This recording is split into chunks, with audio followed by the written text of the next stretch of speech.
हाँ, कल हम लोग देख रहे थे कि अगर किसी चार्ज पार्टिकल को हम मैग्नेटिक फील्ड के परपेंडिकुलर फेंकें, जैसे यहाँ आपको मैग्नेटिक फील्ड कहाँ दिख रहा है, अंदर की तरफ, और मैग्नेटिक फील्ड की इंटेंसिटी कितनी है, बी है, और एक चार्ज पार्टिकल को अगर इधर की तरफ फेंका गया जिसका चार्ज कितना है, क्यू है, और मास कितना है, एम है, उसको अगर वी वेलोसिटी से फेंका गया, तो आप बताइए इस चार्ज पार्टिकल का पाथ कैसा होता है? सर्कुलर होता है। ये कल हम लोगों ने देखा था, सर्कुलर होता है। आप इसको फेंकिएगा तो ये सर्कुलर मोशन करने लगेगा। सर्कुलर मोशन करने के इसके पास इनफाइनाइट ऑप्शंस हैं। हो सकता है कि वो कहीं ऐसा घूम जाए, हो सकता है कहीं ऊपर घूम जाए, हो सकता है कहीं नीचे घूम, हो सकता है अंदर चला जाए, हो सकता है ऐसा तिरछा कहीं आ जाए। तो अगर हमको पता करना है कि आखिर इस सर्कल का सेंटर किधर होगा, तो उसके लिए हमको करना होता है V cross B. V cross B. तुम आई थी कल, तुम सही में आई थी ना? आई देखो, अच्छा ठीक है, वो लास्ट में बता दूंगा, ठीक है। हाँ, तो याद दिलाना, तुम लोग समझ रहे हैं। देखो हम भुला गए थे। हाँ, लेकिन अगर हमको हो गया वो चैप्टर खत्म हो गया। अगर हम लोगों को इसका अगर हम लोगों को पता करना है कि आखिर उस सर्कल का सेंटर किधर होगा, तो हमको करना होगा V क्रॉस बी। तो V क्रॉस बी करिएगा तो कहाँ आ रहा है, ऐसा ऊपर ना आ रहा है। इसका मतलब हुआ कि ये जो भी सर्कल बनाएगा उसका सेंटर इस लाइन पर कहीं होगा, बोलिए ना। तो इसका मतलब हुआ कि सर्कल इसी टाइप का होना चाहिए, तब ना सेंटर यहाँ आएगा। और क्यों हमने V क्रॉस बी किया? क्योंकि हम जानते हैं कि किसी भी चार्ज पार्टिकल पे मैग्नेटिक फील्ड में जो फोर्स लगता है वो फोर्स कितना होता है, Q into V cross B होता है। बोलिए, तो जिधर फोर्स लगेगा उधर ही ना सेंटर होना चाहिए, क्योंकि यही फोर्स सेंट्रीपिटल फोर्स का रोल प्ले करेगा। अरे बोलो यार, यानी फोर्स जो होना चाहिए वो सेंटर की तरफ होना चाहिए। ठीक है, देखा था हम लोगों ने। और उसके बाद हम लोगों ने इसका रेडियस निकाला था। बोलिए, रेडियस के बहुत सारे फॉर्मूले आए थे, जिसमें पहला फॉर्मूला और जिसको हमको रटना है वो है mv अपॉन क्यू बी। ये आपको एकदम याद होना चाहिए। फिर हमने देखा था कि mv जो है उसको हम मोमेंटम भी कहते हैं, तो इसको हम लोग p अपॉन क्यू बी भी लिख सकते हैं। p मोमेंटम है। अच्छा, फिर हमने देखा था कि मोमेंटम जो होता है ना वो under root 2m into kinetic energy. ये बिल्कुल याद होना चाहिए। आगे चल के जब हम लोग डुअल नेचर पढ़ेंगे ना, तो वहां पर भी द ब्रोई वेवलेंथ पढ़ते समय हम इस वाले रिलेशन का एक जगह यूज करते हैं, ठीक है। तो मोमेंटम जो होता है under root 2m kinetic energy, तो हम चाहें तो इस मोमेंटम की जगह पे अंडर रूट 2m और क्या काइनेटिक एनर्जी लिख सकते हैं, और डिवाइडेड बाई फिर क्या आएगा, क्यू बी। एक चीज और मैंने आपको बताया था कि अगर मान लीजिए कोई क्यू चार्ज है, उसको आप v पोटेंशियल डिफरेंस पर अगर एक्सेलरेट कराते हैं, तो वो जो काइनेटिक एनर्जी गेन करेगा वो कितना होता है, क्यू बी होता है। तो हम चाहें तो इस फॉर्मूले को ऐसे भी लिख सकते हैं 2m और काइनेटिक एनर्जी की जगह पे q इंटू भी अपॉन क्या, क्यू बी। सब इंपॉर्टेंट है, क्योंकि किसी क्वेश्चन में आपको वेलोसिटी देगा, किसी दूसरे क्वेश्चन में आपको मोमेंटम देगा, किसी में काइनेटिक एनर्जी देगा, तो किसी में ये बोलेगा कि चार्ज को हमने v पोटेंशियल पे एक्सेलरेट करा दिया है। तो इन सारे सिचुएशंस में ये सारे डिफरेंट डिफरेंट फॉर्मूले यूज होंगे, सब है रेडियस का ही। तो इसमें हमको याद किसको रखना है, इसको रखना है, बाकी हम अपने से देख लेंगे। हमको पता होना चाहिए कि mv का मतलब होता है मोमेंटम। मोमेंटम जो होता है वो ये होता है, काइनेटिक एनर्जी की जगह पे हम लोग q इंटू भी रख सकते हैं। बात समझ रहे हो? चलो ठीक है, तो ये चीज है। अगला टॉपिक है टाइम पीरियड। क्या है, बोलिए? Time period. टाइम पीरियड का मतलब हुआ एक चक्कर लगाने में लगा हुआ समय, एंड टाइम पीरियड को हम डिनोट करते हैं कैपिटल टी से। तो बाबू, एक चक्कर लगाने में इसको कितना समय लगेगा, आप 9वां क्लास वाला फॉर्मूला यूज कर सकते हैं। Time is equal to distance upon speed. बताइए, एक चक्कर लगाने के दौरान ये कितना डिस्टेंस ट्रेवल करेगा, 2 पाई आर। सरकमफेरेंस को ही ना कवर कर रहा है ये, तो 2 पाई आर, और स्पीड इसकी कितनी है, v है। चलिए, r की जगह पे हम एम भी अपन क्यू भी रख दें, तो ये हो जाएगा 2 पाई एम भी अपॉन कितना, क्यू बी, और नीचे में v है ना जी, v से v कट गया, बोलो। तो टाइम पीरियड का फॉर्मूला मिला 2 पाई एम अपॉन कितना QB, 2 pi M upon QB. बोलो कितना, 2 पाई एम अपॉन क्यूबी, एकदम रटा हुआ होना चाहिए, ठीक है। 2 पाई एम अपॉन क्या, QB, 2 pi M upon QB, सही है। चलिए एक और चीज होती है फ्रीक्वेंसी। क्या होती है, फ्रीक्वेंसी का मतलब हुआ 1 सेकंड में ये कितना चक्कर लगा लेगा। तो बाबू frequency is nothing but 1 upon क्या, टाइम पीरियड। बस इसी को पलट लेंगे, फ्रीक्वेंसी का फॉर्मूला आ जाएगा। तो क्या लग रहा है, फ्रीक्वेंसी का फॉर्मूला हमको अलग से याद करना है क्या, नहीं है, इसी को पलटिए तो क्यू बी डिवाइडेड बाई 2 पाई और एम हो जाएगा, सही है। एक और चीज होता है एंगुलर फ्रीक्वेंसी। तो बाबू एंगुलर फ्रीक्वेंसी को डिनोट किया जाता है ओमेगा से, और इसके बारे में हम लोगों ने 11th क्लास में पढ़ा है। याद करिए एसएचएम या फिर वेव, उसमें इक्वेशन कुछ x is equals to a sine omega t plus 5 type का आता था। तो ये ओमेगा एंगुलर फ्रीक्वेंसी ही ना होता था, और ओमेगा की वैल्यू होती है 2 पाई बाई टी। अरे बोलो यार, तो कुछ नहीं है, 2 पाई की जगह 2 पाई रहने दो, और इस टी की जगह पे तुम क्या लिख सकते हो, 2 पाई एम अपॉन क्यू भी लिख सकते हो। तो यहाँ पे लिखो 2 पाई एम, अपॉन वाला क्यू भी जो है वो कूद के ऊपर चला जाएगा। देखिए 2 पाई से 2 पाई कैंसिल हो गया, और एंगुलर फ्रीक्वेंसी मिला क्यू बी अपॉन, तो आपको ये रटने की जरूरत नहीं है, वो हम लोग निकाल लेंगे। हाँ लेकिन ये जरूर पता होना चाहिए कि ओमेगा होता है 2 पाई बाई टी। और अगर ये आज आपको याद नहीं होता है तो टेंशन मत लीजिए, आगे एसी नाम के चैप्टर में ये इतना मिलेगा कि वो आपको ऐसा ही रटा जाएगा, जैसे एफ बराबर एम ए रटाया हुआ है वैसे ही भी रटा जाएगा, सही है। तो बस 2 ही चीजों को याद रखना है, एक तो ये R is equals to m v upon q B, और अगला है time period is equals to 2 pi M upon q B, सही है, क्लियर, ठीक है आगे बढ़ते हैं। अब सुनिए फिर से बताइए, रेडियस कितना, M v upon q B, और टाइम पीरियड कितना, 2 pi M upon q B. अब सुनो, टाइम पीरियड में एक बहुत खास बात है, पता है क्या है, देखो ना, तुम भी देखो ना, देख के बताओ ना क्या खास बात है। हाँ बोलो, तुम कौन हो, हैं, क्या नाम है तुम्हारा, शिवम नाम है, तुम्हारा नाम शिवम है, सही बोल रहा है तुम, ठीक। शिवम नाम का कोई और भी है क्या इसमें, तुम भी शिवम है, ठीक है ठीक। सुनिए शांत रहो, इस टाइम पीरियड के फॉर्मूले को आप देखिए, और कुछ स्पेशल चीज इसमें नोटिस करके बताइए कि सर देखिए ये चीज स्पेशल है, आप कर पा रहे हैं, हाँ बोलो। टाइम पीरियड कांस्टेंट है, कांस्टेंट, हाँ हाँ हाँ, वो वेलोसिटी और रेडियस पे डिपेंड नहीं कर रहा है, सही है।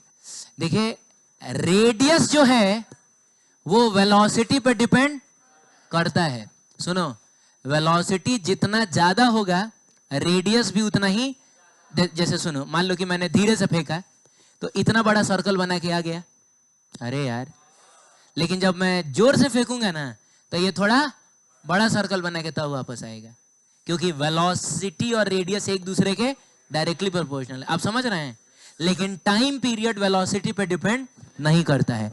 आप धीरे से फेंकिएगा ना तो अगर 5 सेकंड में आ रहा है तो आप जोर से भी फेंकिएगा तब भी वो 5 ही सेकंड में आ जाएगा।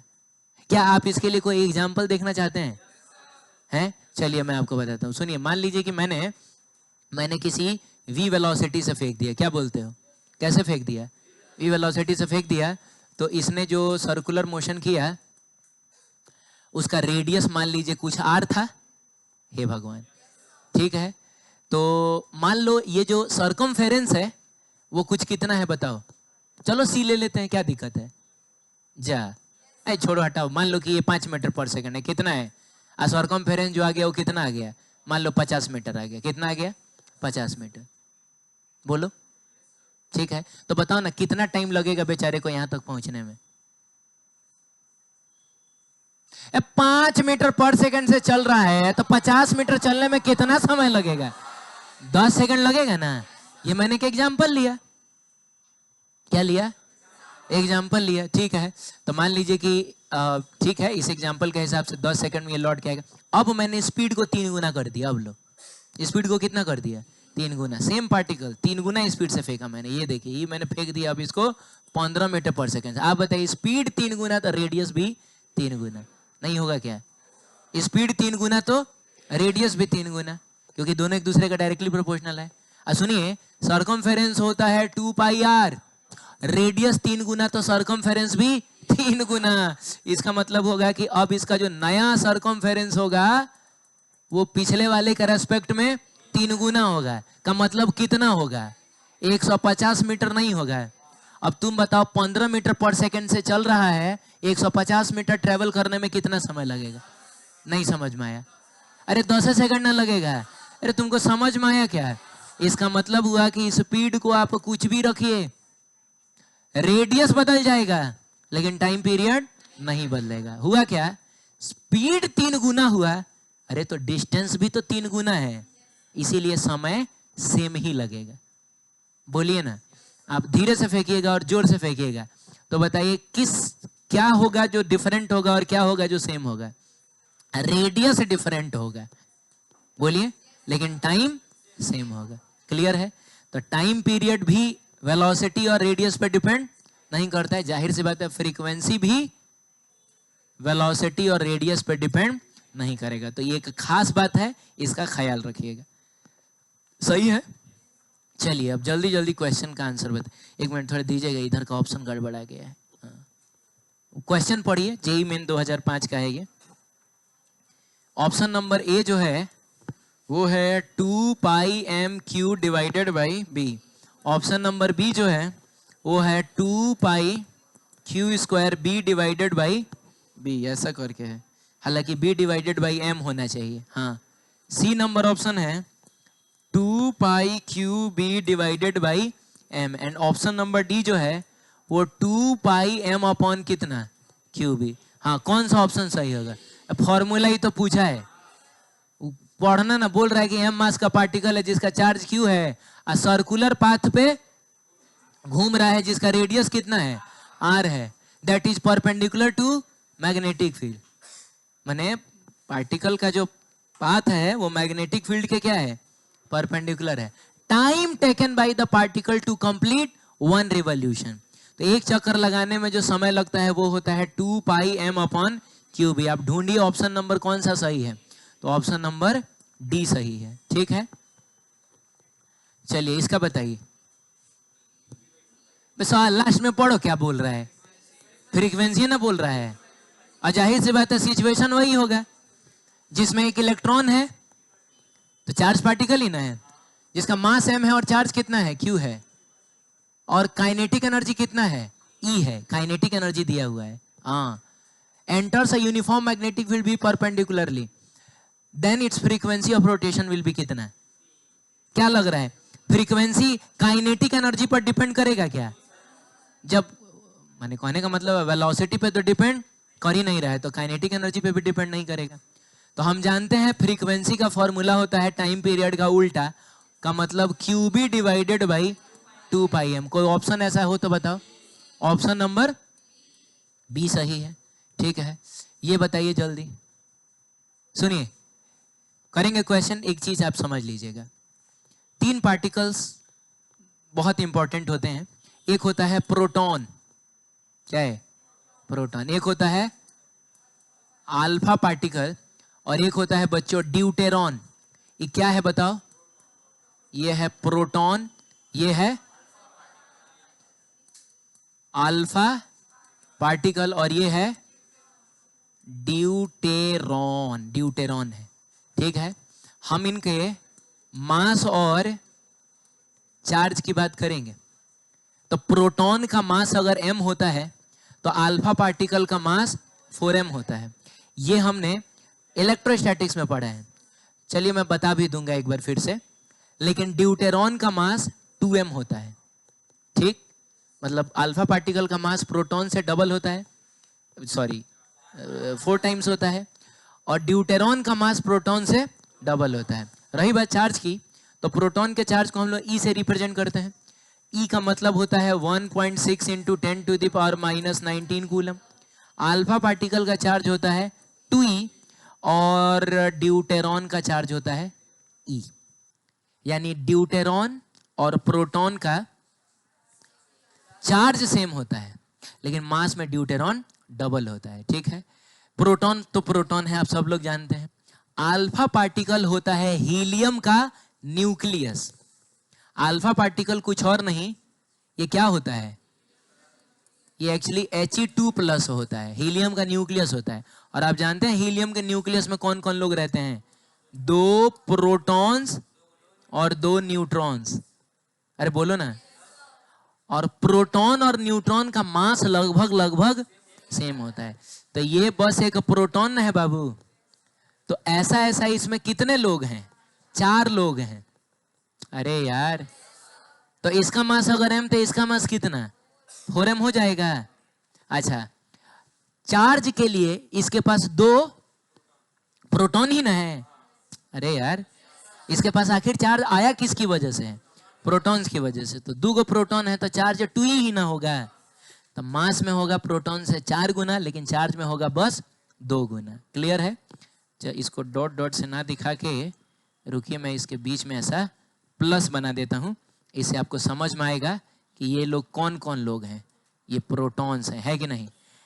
ड्यूटेरॉन जो होता है वो हाइड्रोजन के 3 आइसोटोप्स होती हैं, H11, H12, नाम सुना है आपने? इसको बोला जाता है प्रोटियम। क्या बोलते हैं?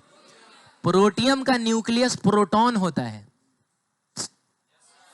इसको बोला जाता है ड्यूटेरियम। ड्यूटेरियम का न्यूक्लियस ड्यूटेरॉन होता है। तो इसके न्यूक्लियस में एक प्रोटॉन होता है और एक न्यूट्रॉन होता है। माने ये ड्यूटेरॉन जो है वो इस ड्यूटेरियम एटम का न्यूक्लियस है। तो एक होगा बस क्या? प्रोटॉन, और एक होगा न्यूट्रॉन। तो चार्ज में बस एक ही ना प्रोटॉन है, इसीलिए चार्ज में ई है। लेकिन इसमें कितने लोग हैं? 2 लोग हैं, एक प्रोटॉन और एक न्यूट्रॉन, इसीलिए मास में ये डबल हो जाएगा। ठीक है, तो अगर आपको ये पता है तो ठीक है, नहीं पता है आप अपने किताब में कहीं लिख लीजिए, क्योंकि प्रोटॉन, अल्फा पार्टिकल और ड्यूटेरॉन आपको आगे भी चल के खूब मिलने वाले हैं, तो एकदम पता होना चाहिए।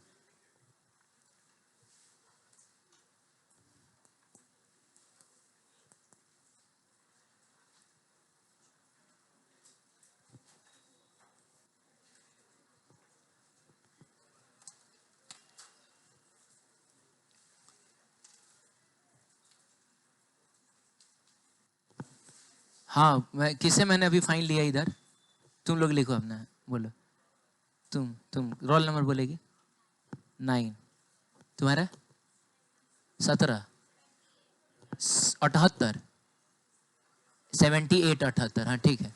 उधर 146, 146, 146। हाँ और बोलो। है 87, 87। ठीक, 87। हाँ इधर बताना। 22। तुम फाइन दी है? अच्छा ठीक ठीक ठीक ठीक ठीक। तुम्हारा भी नहीं है ना? हाँ क्या नाम है? अच्छा उधर उधर से कटवाना है। रोल नंबर बोलो। आप लोग लिखिए आराम से। 5 है तुम्हारा। तुम्हारा बाकी उधर रह गया है। कितना है? हैं? 205 है। और इधर? हाँ 227। हाँ इधर बोलिए। कितना? 234। और बोलिए। तुम आया था कल? तुम अकेले आ गया था, दोस्त को छोड़ दिया था? उधर बोलो। 168। हाँ हो गया। और कोई इधर?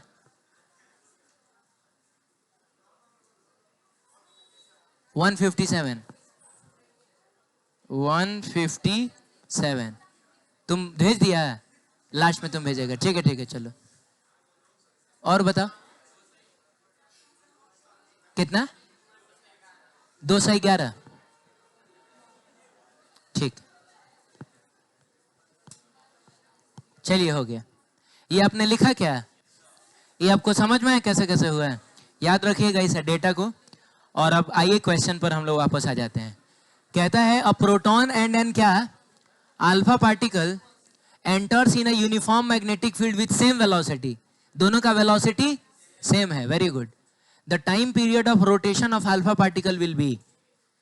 हाँ, आपको बताना है कि अल्फा पार्टिकल का जो टाइम पीरियड होगा वो प्रोटॉन के रेस्पेक्ट में 4 गुना होगा कि 2 गुना होगा कि 3 गुना होगा कि सेम होगा।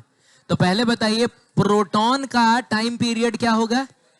2 पाई एम अपॉन क्यू की जगह है ई ना बाबू, ई भी।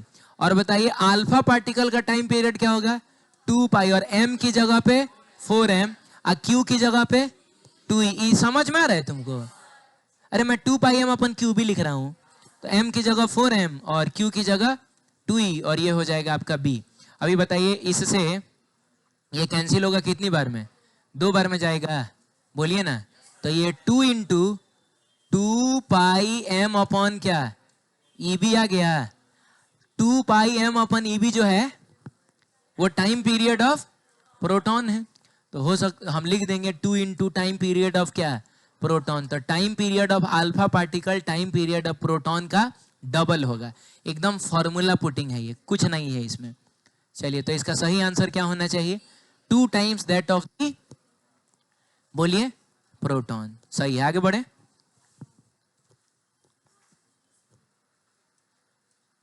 चलिए, ये सीबीएसई बोर्ड ने पूछा पिछले साल 1 नंबर में। आंसर बताइए।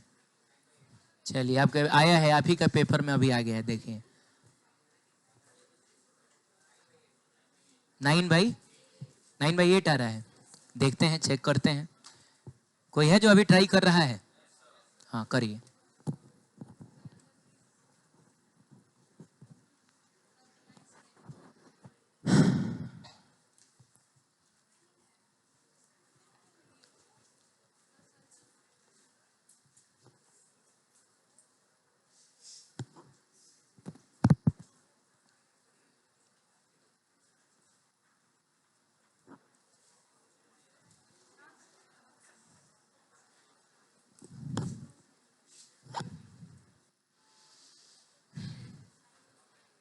कितना आ रहा है?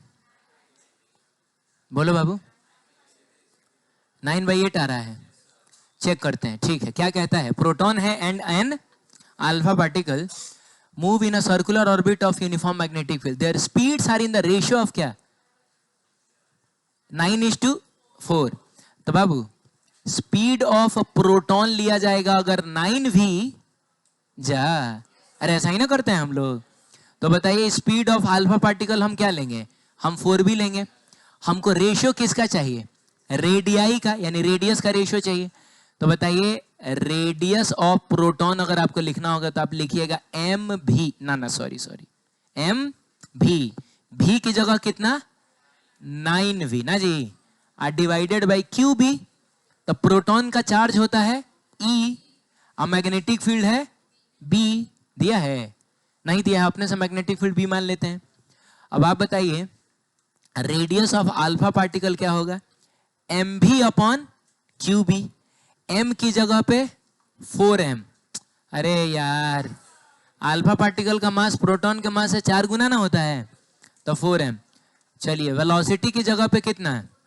4v अब डिवाइडेड बाई चार्ज जो होता है वो 2e ना होता है, तो 2e इंटू बी। चलिए, वेरी गुड। तो कहने का मतलब है कि m से m कैंसिल, v से v कैंसिल, और ये eb से eb कैंसिल। और कुछ कैंसिल हो रहा है क्या? बोलो बाबू। हाँ, 2 से ये 4 कटेगा तो कितने बार में? 2 बार में। तो ये तो खड़े खड़े आ गया। ऊपर कितना है? 9, और नीचे कितना है? 4 दूने 8। ऐसा 9/8 नहीं आ गया? आप लोग का भी आ गया था क्या 9/8? ठीक है, अच्छा, ठीक ठाक क्वेश्चन बोला जाएगा। देखिए एक और बात है, नीट वीट क्वेश्चन पूछता है ना तो इस कहेगा कि स्पीड सेम होता है ना। नीट का भी क्वेश्चन, जैसे पिछली बार किसका था, वो नीटे मानोगे उसको, तो नहीं बोला वेलोसिटी सेम है, तो थोड़ा आसान हो जाता है। लेकिन ये बोर्ड है, बोर्ड का कभी भी आप देखिएगा कोई भी क्वेश्चन नीट लेवल से तो ऊपर ही होगा। ई का बोल दिया कि 9:4 है, तो थोड़ा सा तो ट्विस्ट डाल दिया ना, कितना लोग इसी में फंस जाएगा। दोबारा समझाऊं? बोलो, आगे बढ़े? ठीक है, ये बताइए जल्दी। ये भी नीट का ही है, 2007 और 2009। सीधे लास्ट में पढ़ो ना, क्या कह रहा है, time period of the motion. तो टाइम पीरियड बताना है किस पर डिपेंड करता है, कह रहा है डिपेंड्स अपॉन आर एंड भी, ऐसा है। टाइम पीरियड ना आर पर डिपेंड करता है ना भी पर डिपेंड करता है, तो ये गलत हो गया। कह रहा है is independent of both R and B. अरे यही तो है, यही है, इंडिपेंडेंट होता है आर और भी से, तो बी नंबर ऑप्शन सही हो गया। ये बताइए नीट 91।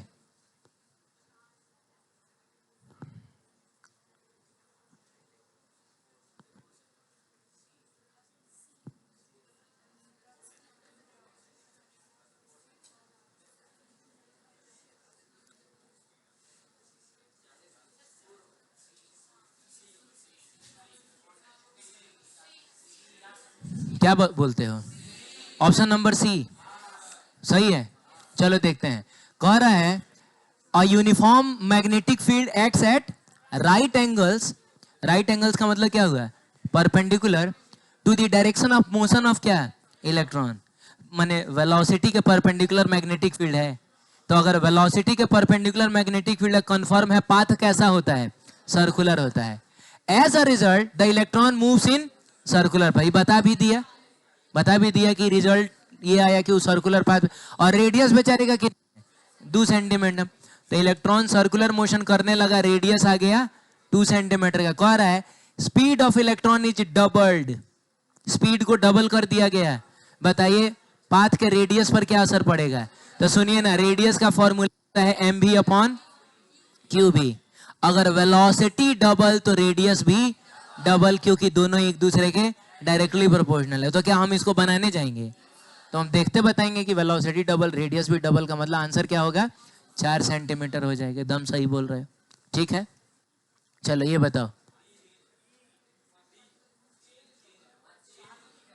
आओ ठीक है, चेंज होगा, क्या होगा बोलिए ना। आपके किताब में भी चार्ट ही है, उसको चेंज कर लीजिए, ठीक है।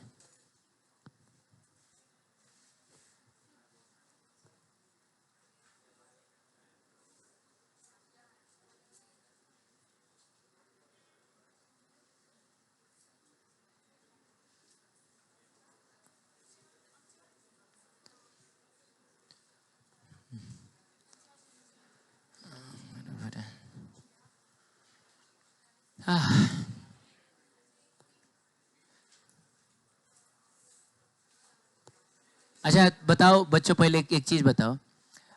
कल हम लोग ऐसा देख रहे थे कि जैसे मान लीजिए मैग्नेटिक फील्ड कहाँ है? अंदर है, बोलिए ना। और एक चार्ज पार्टिकल को अगर हमने कुछ इस तरीके से फेंक दिया इधर की तरफ, जिससे वेलोसिटी और मैग्नेटिक फील्ड एक दूसरे के परपेंडिकुलर रहे, तो पाथ कैसा होता है? सर्कुलर होता है ना। तो इसमें हमने क्या नोटिस किया था? स्पीड में कोई चेंज आता है क्या? अरे मान लो यहाँ 10 मीटर पर सेकंड है, तो जब वो यहाँ जाएगा तो 10 ही मीटर पर सेकंड रहेगा, कि कुछ ज्यादा हो जाएगा, कि कुछ कम हो जाएगा? क्या देखा था? इस पर स्पेशल चर्चा हुई थी। क्या होता है? स्पीड में कोई बदलाव नहीं होता है, क्योंकि स्पीड को सिर्फ वही फोर्स बदल सकता है जो फोर्स वेलोसिटी के डायरेक्शन में हो, ना तो अपोजिट डायरेक्शन। अगर डायरेक्शन में होगा तो वो स्पीड को बढ़ा देगा, अपोजिट डायरेक्शन में होगा तो स्पीड को घटा देगा। जो फोर्स वेलोसिटी के परपेंडिकुलर होता है वो स्पीड पर असर नहीं डाल सकता है, और मैग्नेटिक फोर्स हमेशा वेलोसिटी के परपेंडिकुलर ही होगा, क्योंकि फोर्स का फॉर्मूला ही होता है Q इंटू वी क्रॉस, और क्रॉस प्रोडक्ट से मिलने वाली चीज दोनों इंडिविजुअल वेक्टर्स के परपेंडिकुलर होता है। यानी फोर्स हमेशा वेलोसिटी के परपेंडिकुलर होगा, और अगर फोर्स हमेशा वेलोसिटी के परपेंडिकुलर होगा तो ये कभी भी स्पीड को नहीं बदल पाएगा। लेकिन ये बदलेगा किसको? डायरेक्शन को। परपेंडिकुलर डायरेक्शन वाला फोर्स क्या करता है? डायरेक्शन बदलता है। ठीक है, ऑप्शन देखा जाए। कह रहा है कि when a charge particle moves perpendicular to a magnetic field, अगर चार्ज पार्टिकल मैग्नेटिक फील्ड के परपेंडिकुलर मूव करे तो वो हमेशा कैसा पाथ बनाएगा? सर्कुलर पाथ बनाएगा। कह रहा है speed of the particle is change. क्या स्पीड चेंज होता है? नहीं चेंज होता है, बकवास कर रहा है ये। कह रहा है speed of the particle remains unchange. सही बोल रहा है, स्पीड पर असर नहीं पड़ता है। कह रहा है direction of the particle unchange, direction of a particle unchange, particle का डायरेक्शन नहीं बदलता है। क्या बात करते हो? अभी इधर जा रहा है, थोड़ी देर बाद इधर जाएगा, थोड़ी देर बाद इधर जाएगा, तो डायरेक्शन तो बदल ना रहा है। तो ये वाला ऑप्शन भी हो गया गलत। आखिरी ऑप्शन बताइए सही है कि गलत है। Acceleration of the particle remains unchange, acceleration remains unchange. बोलो जल्दी। एक्सेलरेशन अनचेंज नहीं है, यानी एक्सेलरेशन चेंज होगा। एक्सेलरेशन चेंज होगा कि नहीं होगा? एक्सेलरेशन इस केस में कांस्टेंट है कि वेरिएबल है? सोच लो, आराम से सोच लो। बात हो रही है एक्सेलरेशन की। I am not talking about velocity. Velocity सबको समझ में आ रहा है कि उसका डायरेक्शन चेंज होगा। मैं एक्सेलरेशन की बात कर रहा हूं।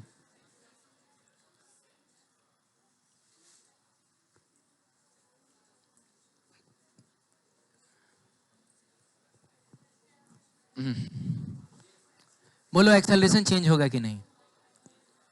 बोलो, तुम बोलो, एक्सेलरेशन चेंज होगा कि नहीं? नहीं पता है। कौन बोल रहा है होगा? इधर देख लो, लाइने से बोल रहा है सब चार गोड़ा, लाइने से।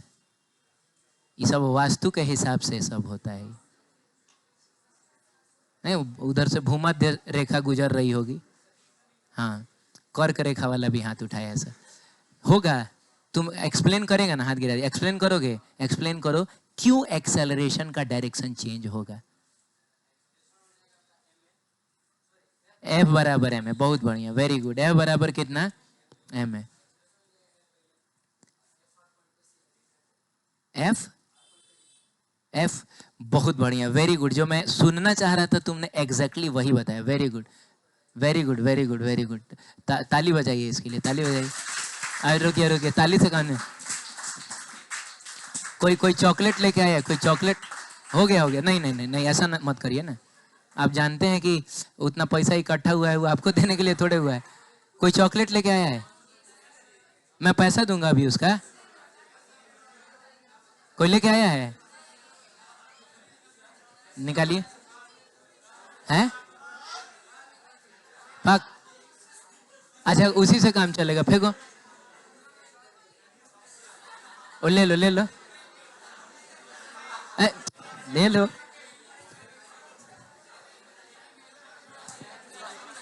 ए, देखो कि वहां गिरा हुआ है।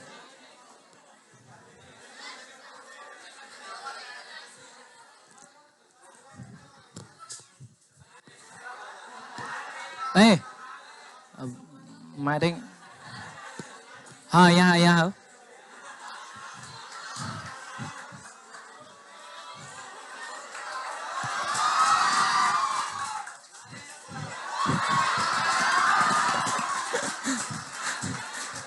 देखिए बात ये है, सुनिए। एक्सेलरेशन का डायरेक्शन चेंज होगा कि नहीं, ये जानने के लिए हम देखेंगे कि फोर्स का डायरेक्शन चेंज हो रहा है कि नहीं। क्योंकि एक्सेलरेशन को पैदा कौन करता है? F is equal to m. Acceleration आता ही फोर्स की वजह से है। बोलिए ना। अब आप बताइए, जब पार्टिकल यहां था तो फोर्स इधर ना लग रहा था? जब पार्टिकल यहां पहुंचेगा तो फोर्स इधर लगेगा। याद है कल हम लोग देख रहे थे, फोर्स हमेशा किसकी तरफ लगेगा? सेंटर की तरफ।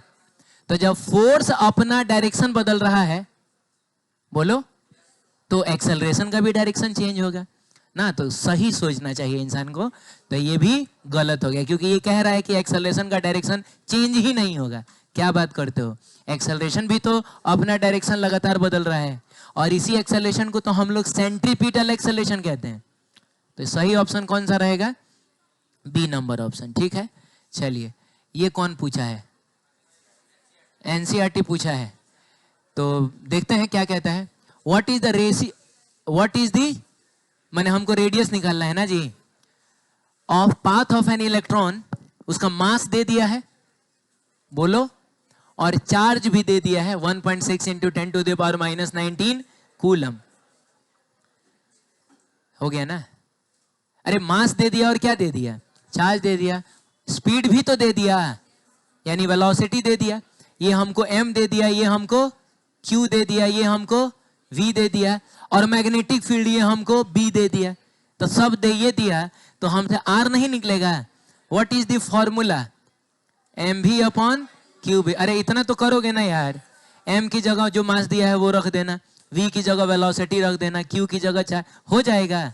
चलिए अगला कहता है what is it's frequency. Frequency भी पूछ रहा है, तो फ्रीक्वेंसी का फॉर्मूला होता है टाइम पीरियड का उल्टा, यानी QB डिवाइडेड बाई 2πm। हो जाएगा। चार्ज दिया ही है, B दिया ही है, M दिया ही है।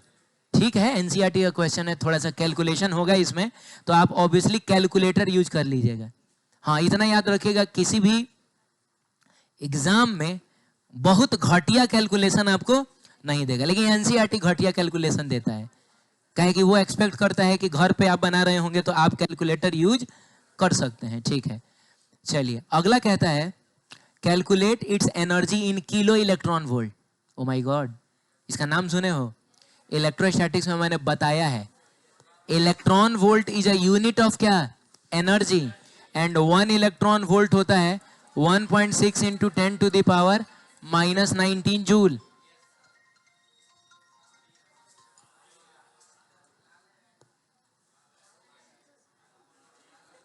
बोलो, ये 1.6 इंटू 10⁻⁻ क्या?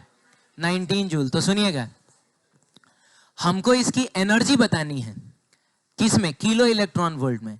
तो पहले बताइए कि इसके पास एनर्जी होगा कौन सा? काइनेटिक एनर्जी ही ना होगा। तो हो गया, काइनेटिक एनर्जी ही हमको बताना है, तो वो होगा हाफ एम भी, मास दिया ही है, वेलोसिटी दिया ही है, तो हाफ एम बी स्क्वायर कर लेंगे। तो मान लीजिए कि हाफ एम बी स्क्वायर करने से हमको मिला हाथ ही, और आंसर मिलेगा जूल में। क्यों बताइए? क्योंकि मास भी हम ऐसा यूनिट में रख रहे हैं, वेलोसिटी भी हम लोग ऐसा यूनिट में रख रहे हैं, तो एनर्जी भी हमको ऐसा यूनिट में ही मिलेगा। लेकिन हमको आंसर जूल में नहीं बताना है, हमको किस में बताना है? किलो इलेक्ट्रॉन वोल्ट में। तो सुनिएगा, 1 जूल इज इक्वल टू कितना होगा? 1 अपॉन 1.6 इंटू 10⁻⁻19 इलेक्ट्रॉन वोल्ट नहीं हो जाएगा? अरे बोलो भाई, इसका मतलब हुआ ना कि अगर आपको जूल को किस में बदलना है? इलेक्ट्रॉन वोल्ट में, तो आपको 1.6 इंटू 10⁻⁻19 से डिवाइड करना पड़ेगा। तो इस चीज को जो भी आएगा वो तो आपका काम ना है करना। मान लीजिए क्या आया था? हाथी आया था, इस हाथी को डिवाइड कर देना 1.6 इंटू 10⁻⁻19 से, ये कन्वर्ट हो जाएगा किसमें? इलेक्ट्रॉन वोल्ट में। बोलो बाबू, अब यहां से 10⁻³ और छांट लेना तुम, ताकि उस 10⁻³ को हम लोग क्या कह सके? किलो कह सके। उसके बाद जो भी घोड़ा आएगा, मान लो कि ठीक है घोड़ा इंटू 10⁻³ इलेक्ट्रॉन वोल्ट, ऐसा कर लेना।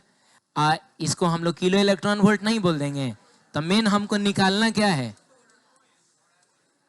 Kilo electron volt. आप समझ रहे हैं करना क्या है आपको? चलिए ठीक है, ये फॉर्मूला पुटिंग ही है, कैलकुलेशन के अलावा बाकी इसमें और कुछ नहीं है। ठीक है, आगे बढ़ते हैं। ये बताइए जल्दी, चलिए ये आखिरी क्वेश्चन है, जल्दी करिए, समय आपके पास भी कम है, 3 मिनट समय है हमारे पास।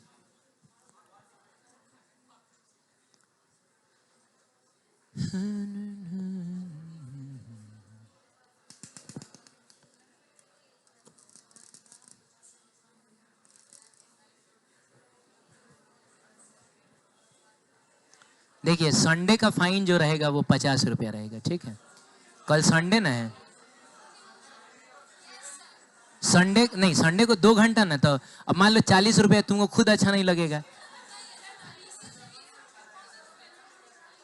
50 रुपया संडे को एब्सेंट करिएगा, आपको 50 रुपया देना होगा। ठीक,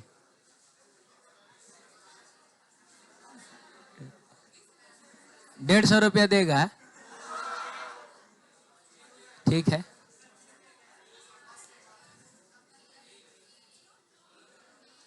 हाँ आंसर क्या आ रहा है? ए आ रहा है। अच्छा तुमको ये क्वेश्चन पहले समझ में आया भी है? चलिए मैं बताता हूं। इफ एन इलेक्ट्रॉन एंड अ क्या प्रोटॉन हैविंग सेम, ओहो सेम मोमेंटम है, तो बताइए फॉर्मूला कौन सा वाला यूज करेंगे अगर रेडियस निकालना होगा तो? P upon q B. Enter perpendicular to a magnetic field, वो एक मैग्नेटिक फील्ड के परपेंडिकुलर एंटर करता है, पाथ विल बी सर्कुलर, तो बोलता है कर्व्ड पाथ ऑफ इलेक्ट्रॉन और प्रोटॉन विल बी सेम, माने दोनों का कर्व्ड पाथ सेम ही होगा। इसमें कह रहा है कि they will move undeflected, undeflected है ये, सॉरी अनइलेक्टेड हो गया था। अनडिफ्लेक्टेड का मतलब हुआ कि वो सीधा ही चल जाएंगे, कोई डिफ्लेक्शन ही नहीं होगा। ठीक है, अगला कहता है curved path of electron is more than that of क्या प्रोटॉन, तो कर्व्ड पाथ प्रोटॉन का इलेक्ट्रॉन का ज्यादा है, प्रोटॉन का कम। अगला कहता है पाथ ऑफ, ठीक है समझ में क्या बोलना चाह रहे हैं? अच्छा एक सवाल मैं आपसे पूछता हूं, आप इसका जवाब दीजिए। मैंने एक पाथ ऐसा ड्रॉ किया और एक पाथ मैंने ऐसा ड्रॉ किया, बताइए दोनों में से कौन सा पाथ ज्यादा कर्व्ड है? कौन सा पाथ ज्यादा कर्व्ड है? बोलो जल्दी। अरे ये वाला ना ज्यादा कर्व्ड है, ये ज्यादा कर्व्ड नहीं है। सही बोल रहे हो, कहने का मतलब है ये पाथ है ये ऐसा और ये है ऐसा, कर्व किसमें ज्यादा था? रे इसमें ना ज्यादा कर्व है, तो रेडियस छोटा तो कर्व, रेडियस छोटा तो कर्व ज्यादा। कॉन्सेप्ट ये है, कॉन्सेप्ट ये है कि रेडियस क्या छोटा तो कर्व क्या ज्यादा, कर्व ज्यादा हो जाएगा। सही है, तो इसका मतलब हुआ कि आप दोनों का रेडियस निकाल लीजिए। बताइए रेडियस ऑफ इलेक्ट्रॉन क्या होगा? P अपॉन क्यू बी, तो P और इलेक्ट्रॉन का चार्ज होता है E, EB हो जाएगा। और बताइए रेडियस ऑफ प्रोटॉन कितना होगा? P अपॉन क्यू बी, तो P। अच्छा दोनों का क्यों, शांत रहो, दोनों का मोमेंटम मैंने P ही क्यों लिखा है? देखिए गुस्सा मत दिलाइए, दोनों का मोमेंटम मैंने सेम क्यों लिखा है? क्योंकि बोल रहा है सेम दिया है इसीलिए। और दोनों का चार्ज तो ई ही ना होता है, इसका मतलब हुआ कि दोनों का मोमेंटम भी सेम, दोनों का चार्ज भी सेम, दोनों को सेम मैग्नेट, अरे तो दोनों का रेडियस भी सेम, और दोनों का रेडियस सेम का मतलब हुआ कि दोनों का के पाथ का कर्व सेम होगा। बस एक बात बता दो कि ई क्या कह रहा है, इग्नोरिंग द सेंस ऑफ, ये क्यों दिया है? ये नहीं देगा तो क्या प्रॉब्लम है? पता है ये क्यों दिया है? ये इसलिए दिया है क्योंकि अगर देखिए आप ना हल्ला करके टाइम जो है बिना मतलब का और बढ़ा लेते हैं अपने लिए, है ना?